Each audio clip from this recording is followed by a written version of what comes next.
ঠাকুরগাঁয়ের পীরগঞ্জে মাদক নির্মূলের আড়ালে চাঁদাবাজি, ভাঙচুর ও সাধারণ মানুষকে হয়রানির প্রতিবাদে গর্জে উঠেছে এলাকাবাসী। রবিবার বিকেলে এখতিয়ারপুর স্কুল অ্যান্ড কলেজ মাঠে আয়োজন করা হয় এক বিশাল সংবাদ সম্মেলন ও প্রতিবাদ সভা, যেখানে উপস্থিত ছিলেন প্রতিষ্ঠানের সাবেক সভাপতি মোসাদ্দেক হোসেন লিবন এবং ভাবনাগঞ্জ বাজার এলাকার সাধারণ মানুষ। ওই প্রতিবাদ সভায় সম্মতি জানিয়ে বক্তব্য রাখেন পীরগঞ্জ উপজেলা বিএনপির সহসভাপতি বাকাউল্লাহ চৌধুরী রিঙ্কু, সৈয়দপুর ইউনিয়নের সাংগঠনিক সম্পাদক সাইফুল আলম ও সহসাংগঠনিক সম্পাদক মোশাররফ হোসেন।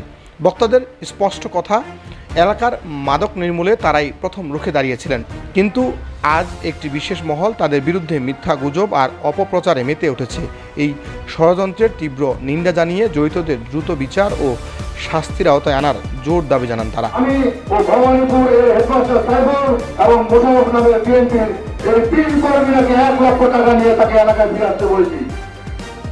আমি স্পষ্ট কথা বলতে চাই, মাননীয় এমপি মহোদয় সমস্ত স্বাভাবিক জীবনে ফেরার সুযোগ করে দিয়েছিলেন।